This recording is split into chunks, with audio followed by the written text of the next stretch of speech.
예, 14절차겠죠? 지금까지 금강경을 공부하면서 이 금강경의 가르침이 우리가 먹고 자고 경제활동하고 또 가족하고 같이 어울려 살고 이런저런 일을 하는 데 있어서 도대체 이 말씀하고 그거하고 무슨 연관이 있는가 그것을 좀 찾아내는 개인적인 시간을 좀 가지시는 게 좋다. 금강경의 그 주된 가르침 중에 하나가 머물지 말라입니다. 머물지 말라. 부처님께서는 머물지 말라고 하는데 우리는 왜 머무를까?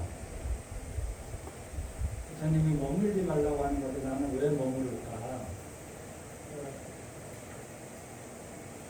불자님들이 각자 나는 머무른다는 뜻이 가만히 보면은 의지할 만하다고 생각되니까 머무르는 거거든요. 그것이 뭐 예를 들면 의자에 지금 이렇게 우리 과사님 앉아 계시는데 저 등받이가 굉장히 불안하고 막 흔들흔들하고 그러면 그렇게 정말 탁 기대지 못할 거예요. 기대고 의지할 만하다고 생각되니까 우리가 거기에 머무는 거지. 그렇지 않으면 몸은 긴장한 상태로 기댄 것도 아니고 기대지 않은 상태도 아닌 그런 몸을 유지하겠죠. 벗어날 수 있으면 금방 벗어나려고 할 거고 불편하니까. 우리가 그러면 의지하고 이 기대는 것이 무엇이 있는가? 한 5가지만 한번 생각해 보세요. 나는 내 인생에서 내가 기대하고 의지하는 것이 무엇인가? 3가지, 5가지. 이 3가지는 내가 꼭 있어야 되겠다. 기대하고 의지하는 것. 응? 아이, 자제분들. 또 건강? 응? 부모님. 그래. 부모님과 자제. 신랑이 먼저 나와야 돼? 그래, 그럼 배우자. 결국 사람이네요, 다. 가족들. 그 가운데인데, 영원히 내 옆에 있을 존재는 아무도 없고요. 또는 내가 그들 옆에 영원히 있을 수도 없고, 영원하지 않는 거죠. 우리가 기대고 있는 겁니다. 언제 어떻게 될지 모르는. 또 우리가 무엇에 또 기대고 의지하고 있냐 하면은 돈일 수도 있고, 재력일 수도 있고, 요새 정치인들 하는 거 보면 권력일 수도 있고, 또 자기 건강일 수도 있고, 또 어떤 우리가 의지하고, 기대려고 하는 것, 구하고 싶어 하는 것, 이것들이 결국은 머물 만한 것이 아니다. 이게 부처님의 가르침입니다. 금강경에서 우리가 알려줍니다. 정말 머물 만한 곳이 아닌데 자꾸 머물려고 하니까 온갖 일들이 벌어지는 거죠. 원래 그냥 이건 제 생각입니다. 우리가 사는 이 세계는 머무는 것이 하나도 없다고 생각을 해요. 다 흘러가는 거지. 움직이고 흘러가는 거지. 바람도 머물지 않죠. 구름도 머물지 않죠. 물도 머물지 않죠. 사람도 머물지 않죠. 사람이 지금 우리가 이제 여기 있는 게 머무는 게 아니잖아요. 아이에서 청년으로, 청년에서 장년으로, 장년에서 노년으로 머물지 않아요. 내가 가지고 있는 통장의 잔고도 머물지 않아요. 또 들락거리지. 내 주변, 나 포함해서 머무는 것이 도대체 하나도 없다. 그래서 사실은 가장 진리에 가까운 삶은 머물지 않는 삶이 가장 역행하지 않고 순응하는 삶이 아닙니다. 근데 우리는 거기에 머물려고 하죠. 그래서 부처님께서 우리가 머무는 것의 대표 선수들을 몇 개 금강경에서 예시하셨고요. 이게 뭐냐면 첫 번째가 몸. 부처님의 몸조차도 우리가 머물 곳이 아니다. 부처님의 몸조차도 우리가 기대할 곳이 아니다. 왜냐하면 거기에서만 부처를 볼 수 없다. 이걸로 그냥 답을 주신 게 머물고 기대하지 마라. 의지하지 마라. 부처님의 그 육신에. 그 다음에 또 어떤 말씀 하셨냐면은 무두상 해가지고 상이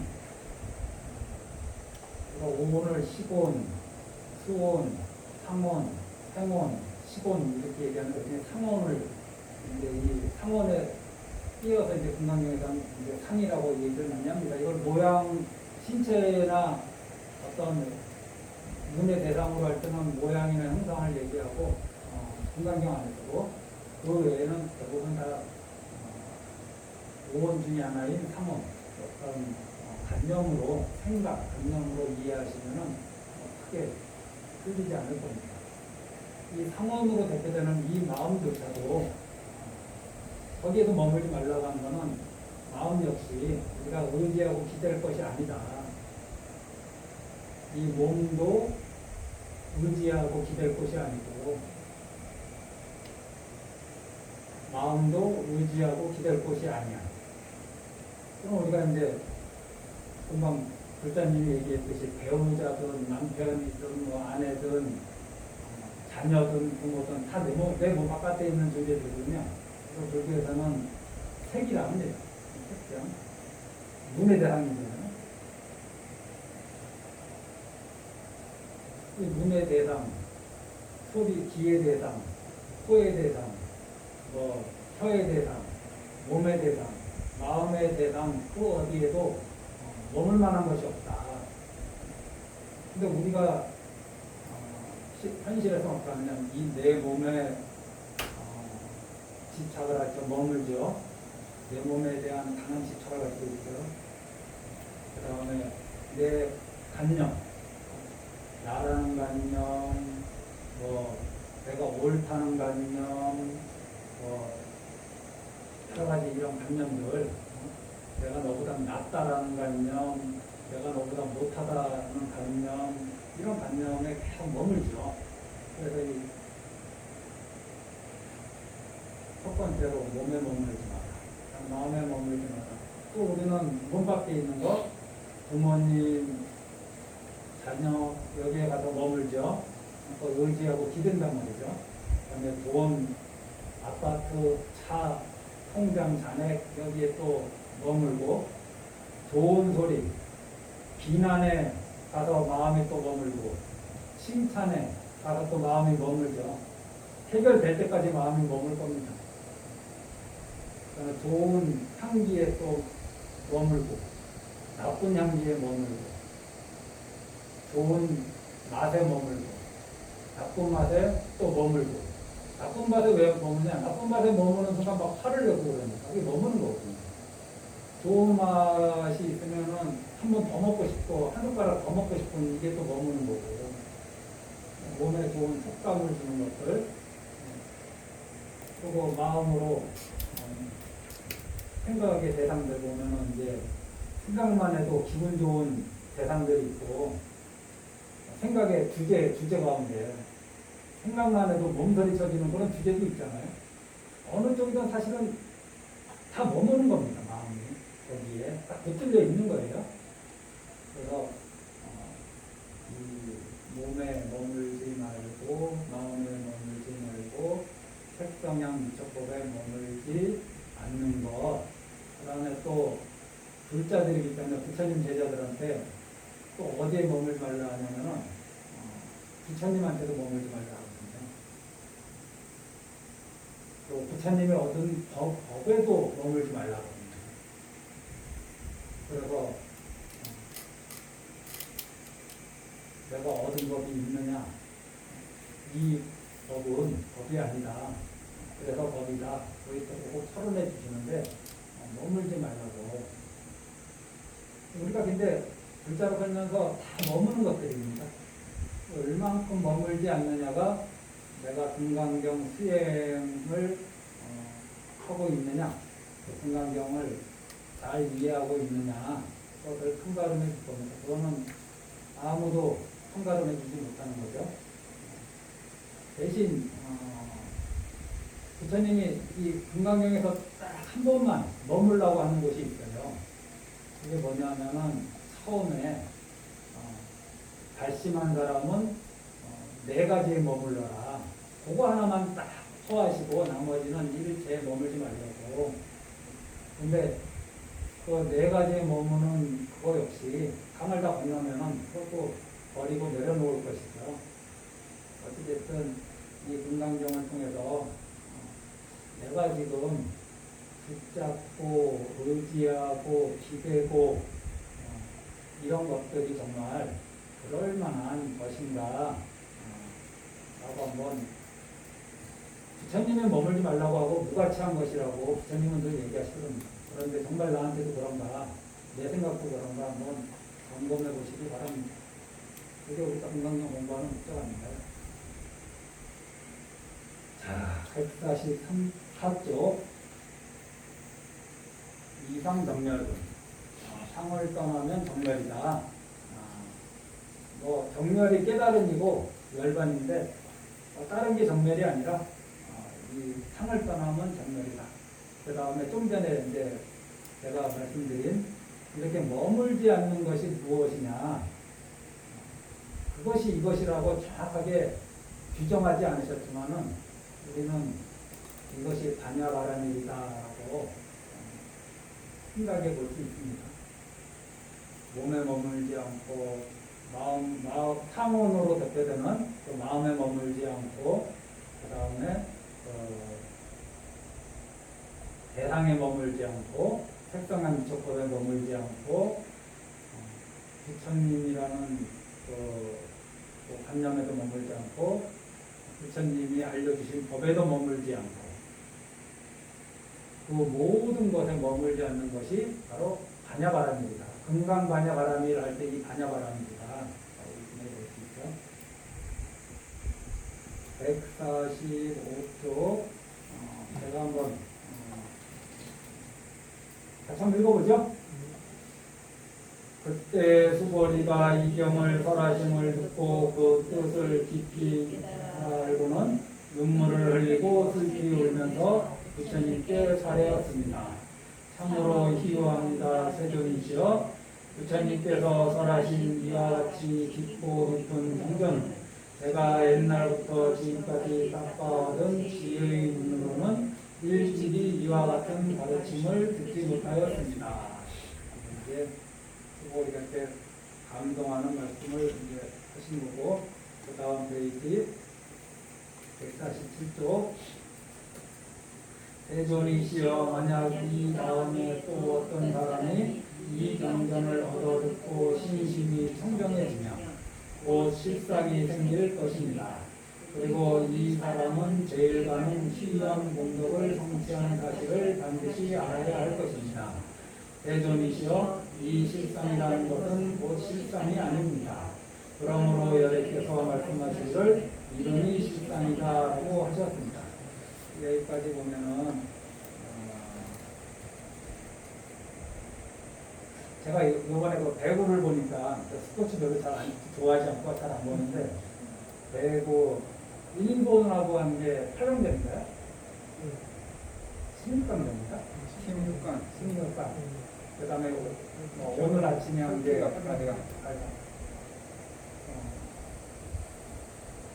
사람이 기쁨이 극에 달하면 우는 것 같아요. 적당한 기쁨에는 큰 미소가 지어지는데 이 기쁨이 극에 달했을 때 그 기쁨을 표현하는 방법으로 우리는 우는 거를 인간은 우는 걸로 선택하는 것 같아요. 그래서 슬퍼도 물론 울지만 슬퍼서 우리가 딱 봤을 때 이것이 슬퍼서 우는 건지 기뻐서 우는 건지 사실은 우리가 알 수 있어요. 자세히 보면 기쁨이 극에 달하면 오는데 우리는 수고리 전자는 이런 말씀을 들으면 눈물을 뚝뚝 흘리는데 우리는 수고리 전자가 뭐 울었나 보다 별 감동이 없어요. 저 역시 그렇고 도대체 어떠한 감동 한이 용량했다 그러면은 이런 법문을 들어서 참 기뻐하시고 뭐 펄쩍펄쩍 뛸 만큼 기뻐하셨다. 한이 용량이 뭐 펄쩍펄쩍 뛰었다는 거거든요. 기뻐서 뭐 그러신가 보다 하는데 기쁨, 또 만족, 행복이 극에 달했을 때 이렇게 흐느껴 오는 거 얼마나 감동이 컸으면은 또 이렇게 흐느껴 올까. 일본을 이기고 나서 다 울대. 진쪽도 울고 우리도 울고. 이긴 쪽에서 왜 우느냐. 이 147쪽 보면은 이 경전을 얻어듣고 신심이 청정해지면, 믿는 마음이 청정해지면 실상을 낼 것이다. 실상이 생길 것이다. 이 실상이 어려운 말입니다. 그게 참 이 금강경에 비슷한 말인데, 같은 말인데, 이렇게 돌려서 말하는 경우가 참 많거든요. 실상이 이게 진실한 모양이라고 얘기할 수 있잖아요. 실자가 진실한 모양. 또는 진실한 관념이다. 진실한 관념. 이 경전을 듣고 신심이 청정해지면 이제서야 이제 진실한 관념을 낼 것이다. 근데 실상이 뭐냐? 네.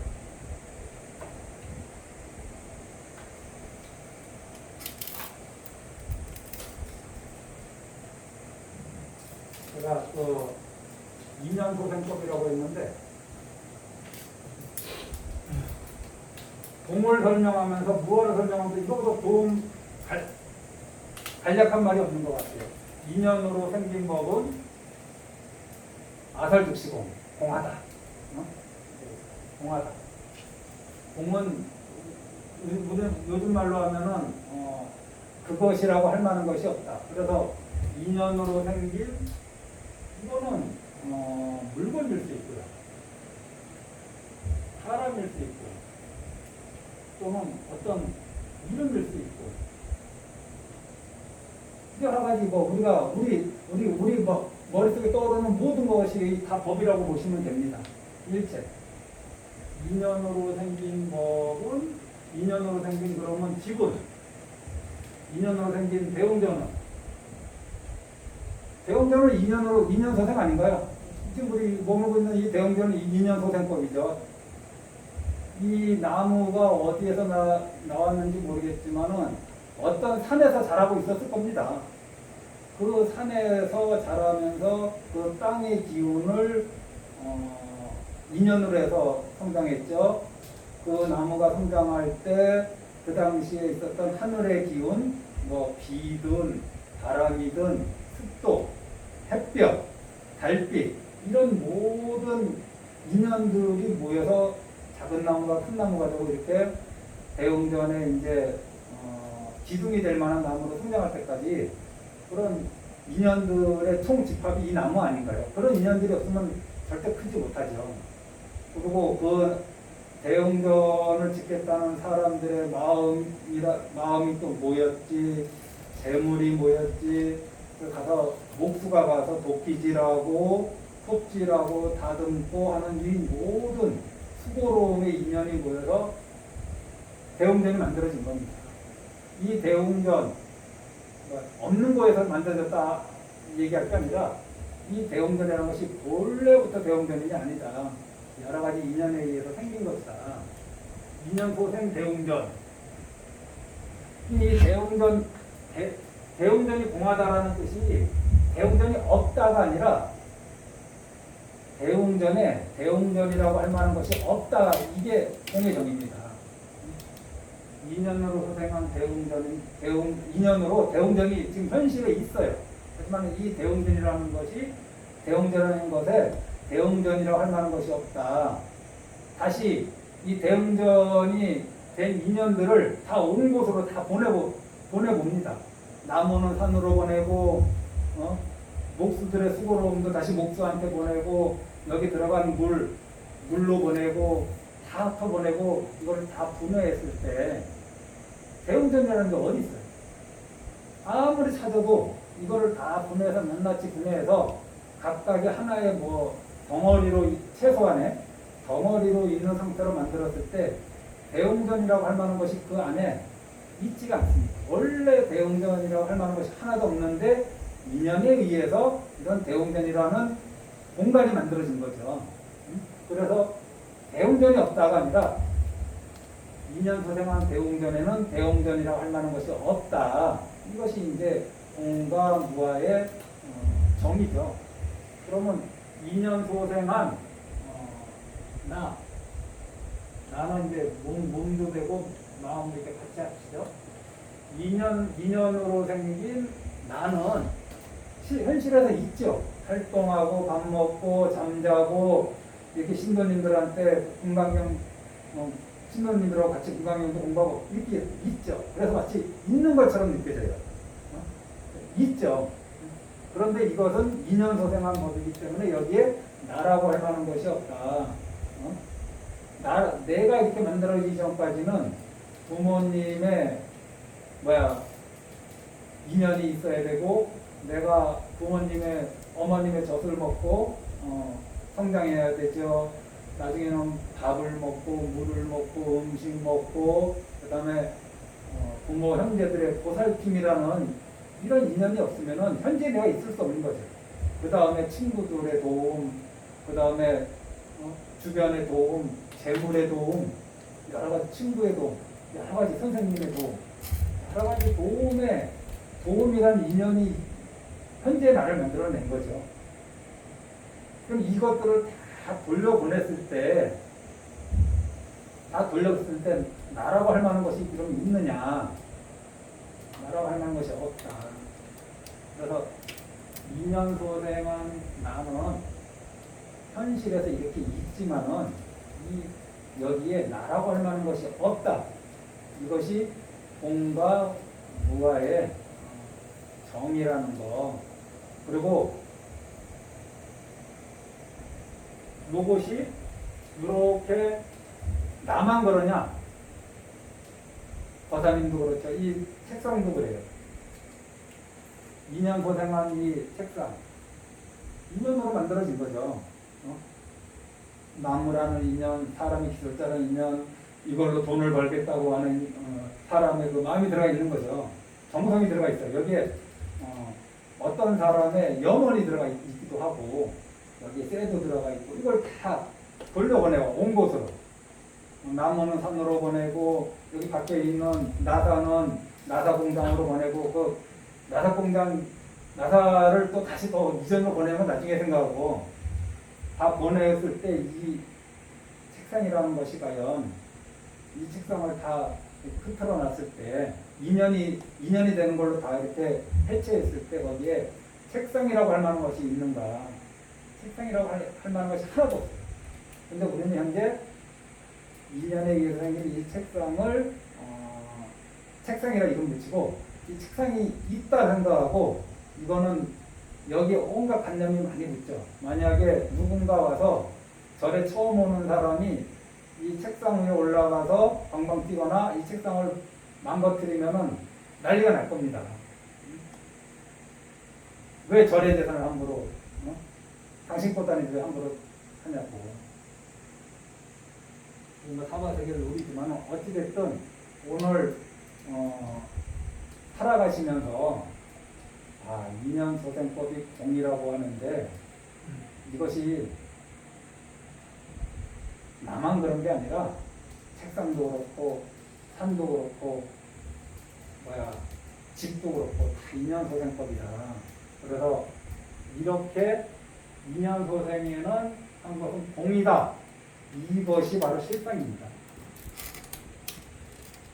이게 모든 존재의 참다운 모양이라면 모양이고 모든 존재에 대해서 정말 참답게 보는 관념이라고 할 수 있는 거죠.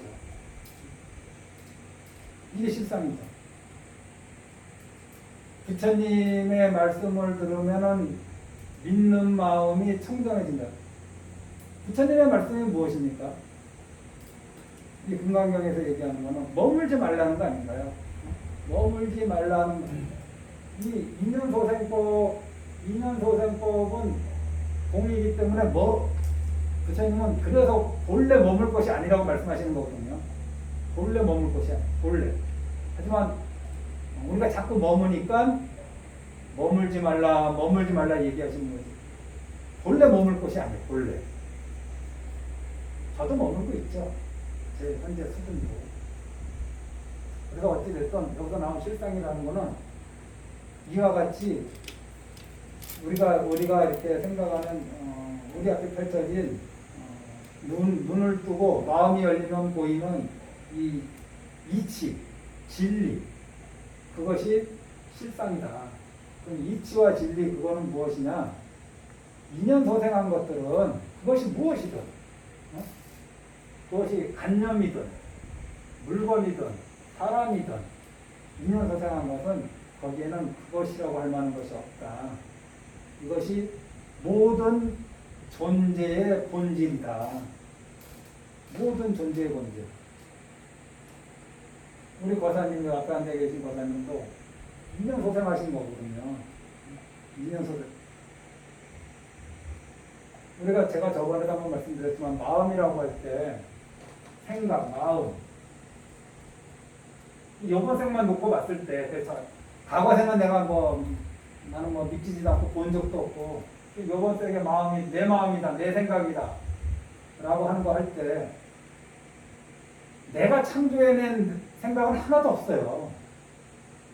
어려서 부모님한테 들은 얘기, 형제들한테 들은 얘기, 그거 어느 순간에 내 얘기인 것처럼 얘기하잖아요.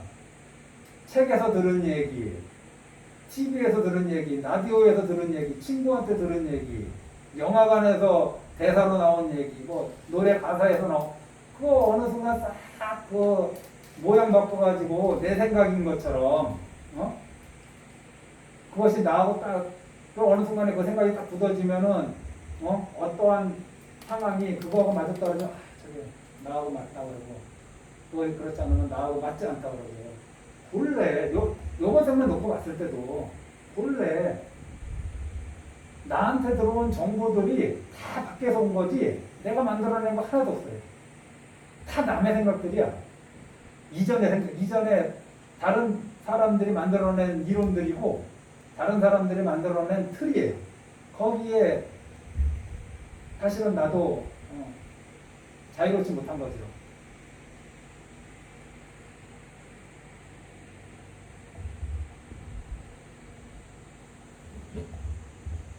이 마음조차도 우리가 몸은 그렇다 쳐도 마음조차도 사실은 공부를 해보면은 내 마음이라고 할 만한 것이 하나도 없어. 내 생각이라고 할 만한 것이 하나도 없어. 내가 옳다라고 생각하는 거 그거 전부 다 밖에서 내가 주워 들은 거예요. 그래서 정립한 거야. 밖에서 막 이것저것 무질서하게 수십 년 동안 내 머릿속에 들어온 거 내 나름대로 정립해가지고 이것이 내 의지야, 이것이 내 관념이야, 이것이 내 견해야, 이렇게 정립했을 뿐이죠. 여기 계신 분들 중에 밖에서 들어온 거 다 배제하고 나만의 생각, 나만의 견해라고 하는 것을 만들어내신 적이 있나요? 또 만들어내고 계십니다. 사실은 그래서 고집 부릴 만한 게 하나도 없어요. 이것이 맞다라고 고집 부릴 만한 게 하나도 없어요. 차라리 얘기하려면 내가 들은 바에는 그 어떤 사람이 이렇게 얘기하더라. 이게 정확한 거지. 이게 내 생각인 것처럼 얘기하면은 사실은 근본적으로 정확하지 않아. 내 것이 하나도 없는 거, 밖에서 들어온 정보들을 내 것이냐 쓰고 있을 뿐이죠. 그래서 이런 존재의 본질적인 그러한 모습, 존재의 본질이 뭐냐? 인연소생한 것은 그것이 무엇이든 거기에는 그것이라고 할 만한 것이 없다. 2년 소생한 나는 나라고 할 만한 것이 없고 2년 소생한 집은 집이라고 할 만한 것이 없고 2년 소생한 자동차 찾아보세요 한번. 다 분해해가지고 다 분해해서 요것이 자동차야. 요거 딴 거는 자동차가 아니더라도 요것만은 자동차야 라고 할 만한 것이 있는지, 이것이 자동차가 되기 위해서 이것이 다 하나가 되어야지 되는 거지. 하나라도 뭐가 이렇게 빠지기 시작하면 자동차라고 얘기할 수 없거든요. 2년 소생한 거예요. 그래서 거기에는 2년 소생한 자동차는 자동차라고 할 만한 것이 없어. 우리는 그걸 곰이라고 이름하는 겁니다. 또 이거를 무아라고 얘기하는 거고. 그래서 2년 소생한 것은 이게 바소자거든요. 2년으로 생긴 바, 2년으로 생한 바의 법은 이런 뜻이거든요. 당연히 2년 소멸하거든요. 2년들이 생길 만한 인연들이 꽉 차면 이제 생기기 시작하는데, 그래서 2년으로 생긴 것은 반드시 2년에 의해서 소멸하거든요. 사라지게 됩니다. 사라지게 되는 거에 왜 이렇게 매달리고 머물고 집착하느냐? 사라지는 거에는 머물고 집착할 필요가 없고 그냥 흘러가게 둬야 된다. 이게 지혜로운 사람의 마음 심씀이고, 흘러가지 않도록 자꾸 붙잡고 있으려고 하는 게 인간의 욕심과 인간의 분노와 인간의 어리석음, 이런 거라고 이제 대표님이 얘기했습니다. 흘러가는 물을 우리가 어떻게 막을 수 있겠냐? 흘러가게 내버려, 그냥 흘러가는 걸 흘러가게 두는 것이 맞지. 근데 우리 현실적으로 그러면 내일 우리 아이 막지를 짓는데 생가사에서 생에서 이제 흘러가는데 또 어디 이게 받아들여지는가요? 그래서 그것을 받아들이지 못하니까, 그걸 붙잡고 있으니까 온갖 고통이 거기서 파생하는 거죠. 노라 해도 나아지지가 않습니다. 그럼 어찌됐든 이게 이걸 실상이라고 하는데, 그럼 실상이라고 하니까 여기에 또 실상이 뭔가 있나 보다 해서 실상이 와서 달라붙거든요. 제법 실상, 그러니까 제법 무아라고도 합니다. 제법은 이게 2년 소생법, 이거를 재행이라고도 하고 2년 소생을 제법이라고도 하거든요. 물론 제법에는 무위법도 포함되지만은 제법의 제일 많이, 재행은 무상이라는 우리가 그냥 습관적으로 쓰는 말이 있고, 제법은 무아라는 말을 많이 씁니다. 그리고 제법 실상이라는 말도 많이 써요. 이게 무상고 무아가 바로 실상의 모습이다. 다른 게 실상이 아니고 무상고 무아. 존재의 본질이 무엇이냐? 우리 존재의 본질이 무엇이냐? 2년 소생, 2년 소멸이다. 그것이 존재의 본질이다. 그것이 실상이다. 실상인 줄 알면 어떻게 되느냐? 머무르지 않게 됩니다. 괜히 머무르지 않게 됩니다. 그런데 이 실상이라는 말에 걸려들면은 실상을 얻으려고 또 실상을 구하려고 하거든요. 실상을 깨달으려고 하고. 실상은 상이 아니고 이름이 실상입니다.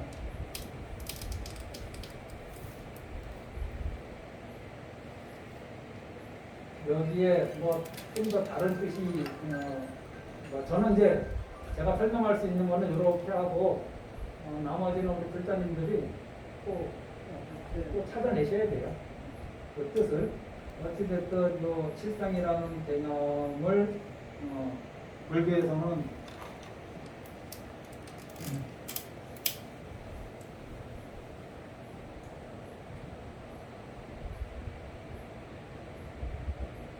인연소생법 동. 인연소생한 것은 인연소멸.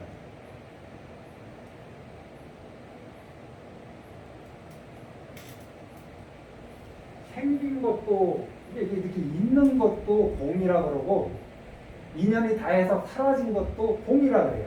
우리는 없는 것만 공이라 생각하잖아요. 그게 아니라 이렇게 내가 지금 말하고 기자님들한테 뭔가 뜻을 전달하고 싶어서 이렇게 애를 쓰는 거 이렇게 이것도 역시 요 상태도 그대로 공, 색즉시공이고 내가 만약에 죽어서 하장해서 한 줌의 재가 되더라도 그리고 재 역시 다 흩날려서 내 눈으로 내 손으로 만져볼 수 없더라도 또 그 자체도 인연 소멸한 것이라서 그대로 공이다. 생한 것도 공이고 멸한 것도 그대로 공이라고 한다. 불교에서는 없어진 것을 공이라 하는 게 아니라 비우는 것을 공이라 하는 게 아니라 비우는 게 공이 아니다. 공의 뜻을 비운다는 말로 많이 쓰는데 그냥 그 비운다는 말이 뭐가 비웠다는 말이냐면은 그것이라고 할 만한 것이 없다라는 것을 비워졌다라는 말로 쓰는 거거든요. 비워졌다. 그래서 인연소생, 인연소멸하는 것들은 그것이 무엇이든 이 법은 여기다가 아무거나 갖다 넣으셔도 됩니다. 인연으로 생긴 어떤 것들, 인연으로 소멸하는 그것들은 다 공이야. 머물 것이 없어. 집착할 것이 아닌데, 의지할 것이 아닌데, 기댈 곳이 아니야. 이런 거를 실상이라고 같은 말로 이 공과 같은 말이 뭐야? 뭐 실상을 알면은 무아를 알면은 열반 아닌가? 이렇게 해서 진여도 그렇다, 무상도 그렇다. 이런 관념들이 우리가 여기 이상정멸이잖아요. 이상정멸. 상을 여의면은 정멸이다. 또 상을 여의면은 깨달음이잖아요.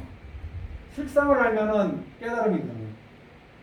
공을 알면 깨달음이고, 무아를 알면 깨달음이고, 또 열반은 당연하고, 진여를 알면 깨달음. 진여 집하면 깨달음이라 하거든요. 깨달음이 다른 게 아니라. 다 동의어들이다, 이런 것들이. 다르게 쓰니까 우리가 막 이게 정리가 안 됐을 때 혼돈을 일으키는 거죠. 혼란을 일으키는 거죠. 그래서 실상은 이러한 존재의 본질에 대해서 이제 확실히 이해하는 그러한 지혜가 생긴 거. 그게 이제 실상을 낸다가 이제 그런 뜻이다. 그래서 실상을 내려고 하면 안 돼요. 실상은 가면입니다.